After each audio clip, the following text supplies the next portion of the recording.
Human Rights Watch monitors human rights abuses in about 90 countries worldwide. We've been working on the worst forms of child labor for over 20 years. So for example, we have looked at child labor in sugarcane plantations in El Salvador, banana plantations in Ecuador, cotton farming in Egypt, the silk industry in India, as well as others. For the last 3 years, we've been focused on child labor in tobacco farming. Previously, we have investigated tobacco farming as well in the United States and in Brazil. But today we're here to talk to you about our new report on child labor and tobacco farming here in Indonesia.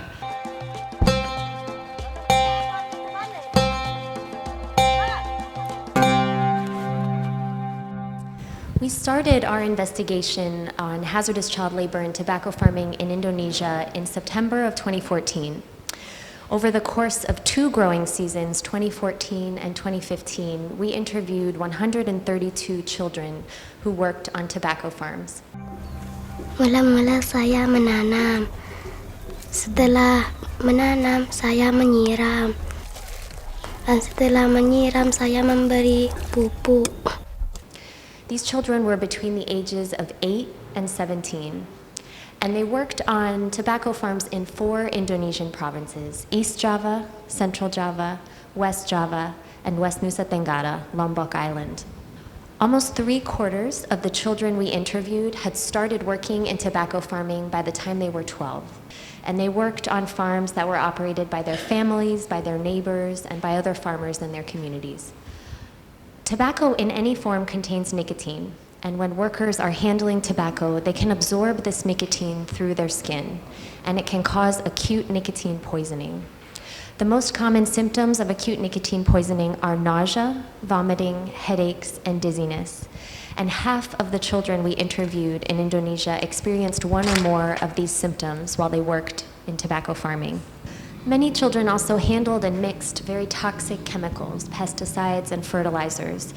And a number of these children reported immediate illness after working around these chemicals. So some of them would mix the chemicals themselves, some of them would spray the fields with tanks, and other children worked in fields while adult workers sprayed chemicals nearby. These children often reported headaches, dizziness, stomach pains, difficulty breathing, coughing and sneezing, and other effects when they were working around these toxic chemicals. The long-term effects of pesticide exposure for children whose bodies and brains are still developing include cancer, problems with reproductive health, problems with learning, and other issues. Misal narabo no kode-kode narabo Korea. Misal no tapray no labor no ibon ta semprot. Sedus separuh sedus buta pulun buta men kadimata. Children are particularly vulnerable to the harmful effects of toxins like nicotine and pesticides. Their bodies and brains continue developing, through the teenage years, and brain development continues into the early 20s. Children also are smaller in size and have more years of their life left to develop chronic health effects from working in close proximity with these toxins.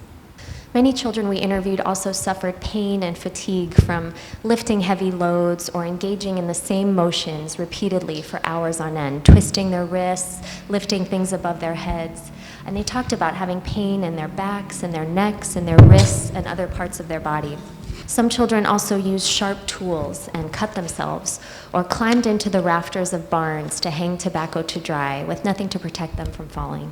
Some children also talked about feeling lightheaded or dizzy while working on extremely hot days and in high heat and full sun. And a few children actually collapsed and fainted in the fields while working in the heat.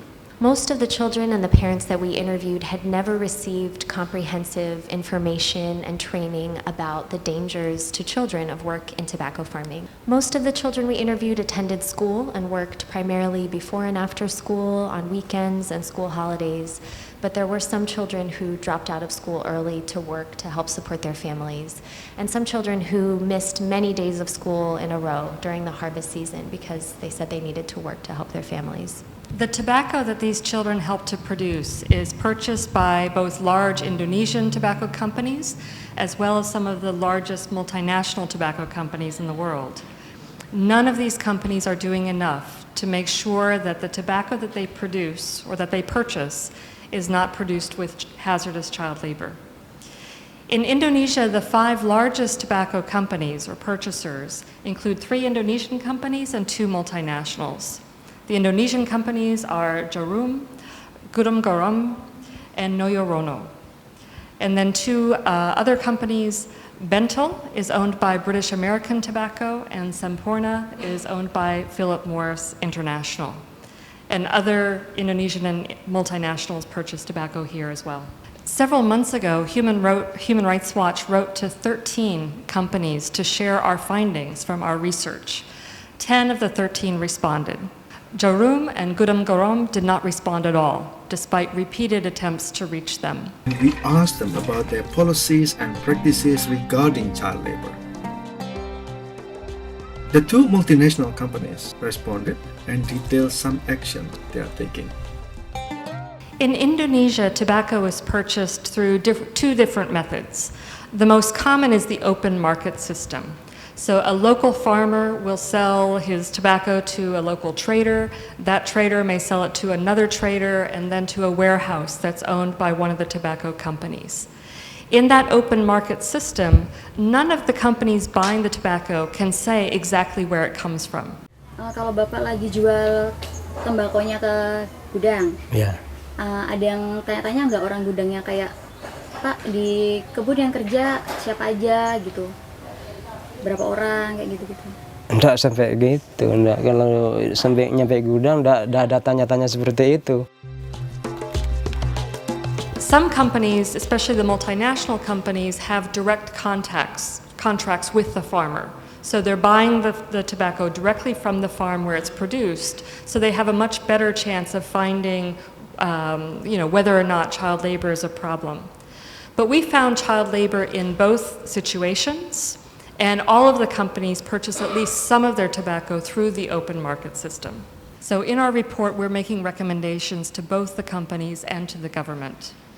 To the companies, we're urging them to adopt or strengthen child labor policies, to prohibit any hazardous child labor for children under the age of 18, and that includes any direct contact with tobacco in any form. We're also urging them to only buy tobacco from suppliers that enforce this policy. The Indonesian government's child labor policies or child labor laws are good ones. They are in line with international standards. They prohibit child labor before the age of 15, except for light work by children between 13 and 15. And they prohibit hazardous child labor before the age of 18. But we see 3 particular gaps. First of all, the existing law is not well enforced. Indonesia only has 2,000 labor inspectors for the entire country, and they do not inspect conditions on the small family farms where tobacco is produced. A second gap is even though Indonesia has prohibited hazardous labor for children under the age of 18, the list of hazardous tasks that it has issued is a bit ambiguous. It says that children should not work with harmful chemical substances, but it has not made clear that nicotine and exposure to tobacco leaves is included. So another thing we're asking the Indonesian government to do is to revise its list or issue a new regulation or decree making clear that nicotine and exposure to nicotine is a harmful chemical substance that is considered prohibited.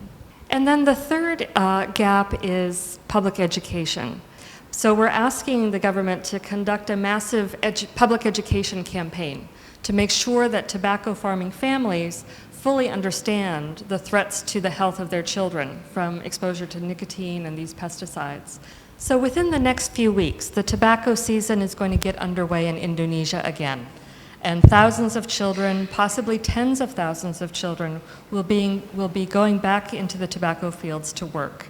So we feel some urgency and are urging both tobacco companies and the Indonesian government to act swiftly to protect these children from hazardous child labor in tobacco farming.